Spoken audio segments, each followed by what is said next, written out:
El Evangelio prohibido de María Magdalena.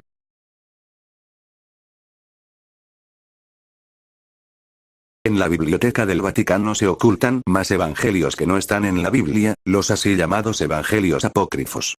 Uno de ellos, el de nuestro interés, es el Evangelio prohibido de María Magdalena.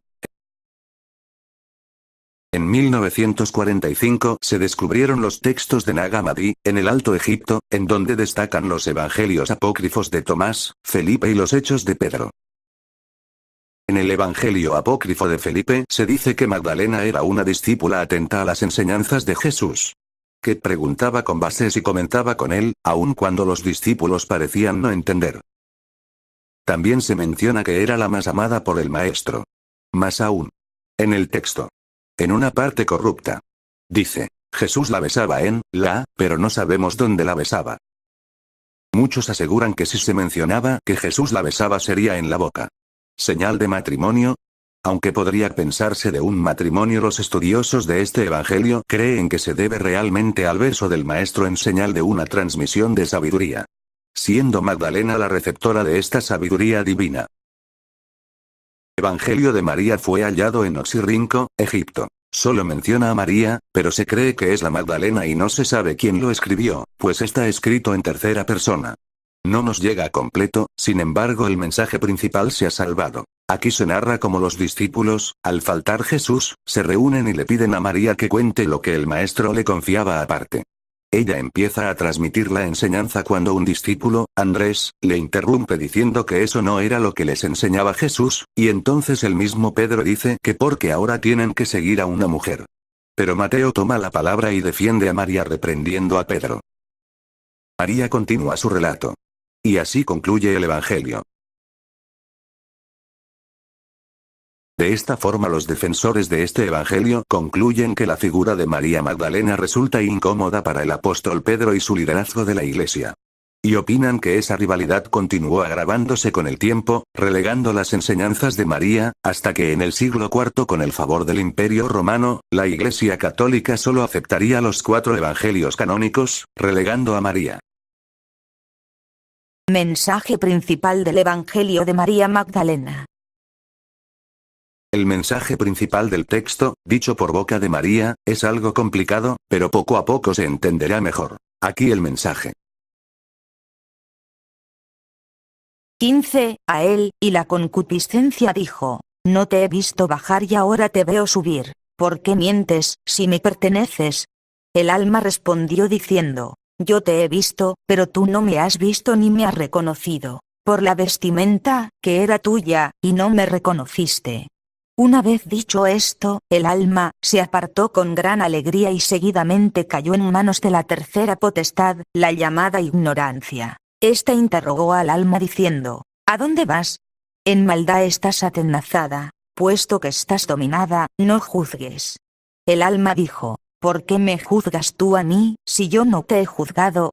Yo he sido dominada, pero no he dominado. No he sido reconocida, pero he sabido que el universo está siendo disuelto, tanto en las cosas terrenales como en las cosas celestiales.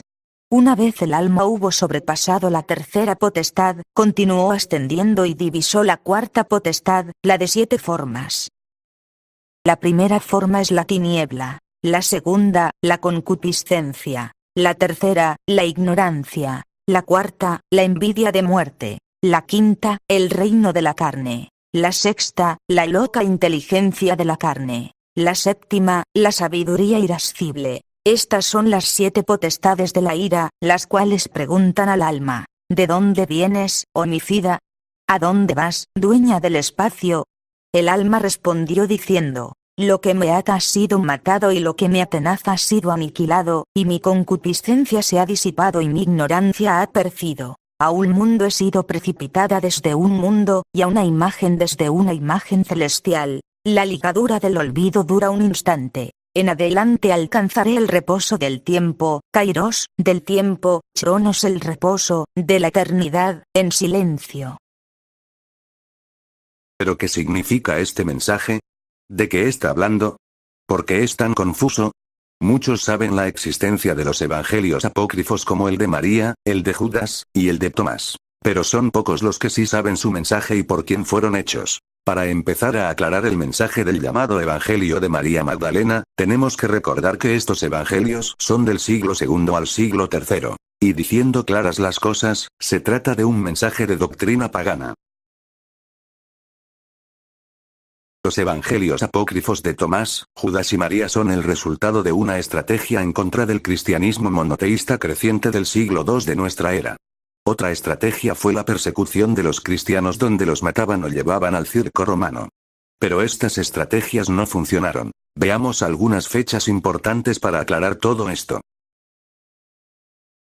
Años 28 al 30. Predicación de Jesús en Israel. Por medio de discursos, milagros y diálogos. Forma un grupo de discípulos y seguidores donde los principales son los apóstoles. También es la muerte y resurrección de Cristo según sus discípulos. Años 30. Pablo se une a los apóstoles y empieza a fundar comunidades monoteístas. Los apóstoles dirigen a los primeros cristianos. Años 40 y 50. Pablo empieza a escribir sus cartas. Todavía no se escribe ningún evangelio. Años 60. Muerte de Pedro y Pablo. Persecuciones a los cristianos. Y creación del primer evangelio. El de Marcos. Año 67. Roma destruye a la ciudad de Jerusalén. División definitiva entre judíos y cristianos. De los años 70 a los 90. Se escriben los evangelios de Mateo, el de Lucas y por último, el de Juan. Las comunidades empiezan a crecer por el Imperio Romano. Ahora veamos al siglo II. Es en este siglo cuando las cosas se aclaran. Los cristianos ya se encontraban en todos los rincones del Imperio Romano y, pese a las persecuciones esporádicas, era una de las sectas con mayor crecimiento. Su mensaje de las buenas nuevas y el hecho de tener un código moral era muy atractivo y rivalizaba contra las religiones oficiales que predicaban un sinnúmero de dioses que eran muy caprichosos y en ocasiones crueles.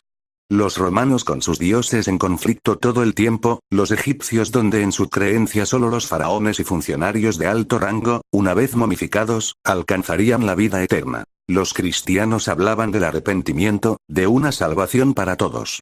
Incluían a las mujeres. Admitían incluso en sus filas a los soldados y a las prostitutas. El cristianismo creciente era una de las dos sectas con más crecimiento en el imperio. La otra secta, su rival más feroz, eran la secta de los gnósticos. ¿Qué es la gnosis? ¿Quiénes son los gnósticos? Gnosis significa conocimiento y se basa en que la vida eterna se consigue teniendo un conocimiento secreto, que los llevará al cielo, el lugar de los dioses. Ellos no necesitan de arrepentimiento, y mucho menos de un código moral. La gnosis es un movimiento sincretista. Esto significa que toman un poco de las demás religiones para formar su creencia. Tienen por ejemplo al dios Zeus de los romanos, pero también al dios Anubis de los egipcios. Como secta, odian a las religiones establecidas con sus sacerdotes, sus templos y sus ritos. Reciben en sus filas a los que no están contentos con la religión oficial, a quienes la casta sacerdotal no les convence. Ellos iniciaron, como todas las sectas, reuniéndose en las casas de sus mismos adeptos. Su principal rival, los cristianos. ¿Cómo la secta de la gnosis va a competir contra los cristianos? ¿Cómo va a ganarse a los adeptos simpatizantes del cristianismo? La respuesta es muy sencilla. Hacer lo que mejor saben hacer, adoptar a su Dios. Y eso fue lo que hicieron. Adoptaron a Jesús entre sus muchos otros dioses. Toman, pues, a la figura de Jesús y lo convierten en uno de sus muchos dioses. ¿Será Jesús el Dios bajado del cielo para traer la gnosis? Aquí es pues donde se empezó a crear los evangelios gnósticos, siendo uno de los primeros el evangelio de Tomás. En el siglo anterior, el gnosticismo y el cristianismo no tuvieron mucho contacto. El cristianismo era una secta venida del judaísmo y competía con las sectas judías monoteístas. Es decir, los fariseos, los saduceos y los movimientos bautistas, el de Juan el Bautista. Pero es en el siglo II donde estas dos corrientes se encuentran cara a cara. Una, la principal secta monoteísta. La otra, una secta pagana. Ahora, que ya sabemos quién escribió el Evangelio, en qué época, con qué intención, y cuál es la doctrina, entonces podemos aclarar cuál es el mensaje del llamado Evangelio de María Magdalena. Los gnósticos creen en la existencia de 10 cielos. Y ellos dicen conocer el secreto para ascender a los cielos más altos. Demos una breve explicación. A ellos les toca los cielos números 8, 9 y 10. Los más altos, donde viven los grandes dioses. Pero a los religiosos, a los que rezan y van al templo, solo pueden aspirar llegar hasta el cielo número 7. En las fronteras entre cielo y cielo, están las potestades, seres divinos encargados de cuidar las fronteras celestiales. De cuidar el orden establecido. Son, por llamarlos de algún modo, los aduaneros celestiales. Y cuando una alma llega a la frontera del cielo 7 y quiere ascender al cielo 8, tiene que saber la clave secreta. Y esa clave está en el Evangelio de Magdalena. El diálogo sería más o menos así. Aduanero. Alma, ¿a dónde vas? No hay nada después de estas fronteras. Alma. ¿A dónde voy? Tú no conoces. Aduanero. Yo te conozco. Tú eres de aquí. Te he visto. Alma. Tú no me conoces. Yo no soy de aquí. A dónde yo voy no conoces tú. En este momento donde la persona se quita su traje de alma y queda el puro espíritu, y así logra pasar al poderoso aduanero sin que éste pueda hacer nada. Ahora ya podemos entender el mensaje clave del Evangelio de María. Estas son las 7 potestades de la ira, las cuales preguntan al alma. ¿De dónde vienes, homicida?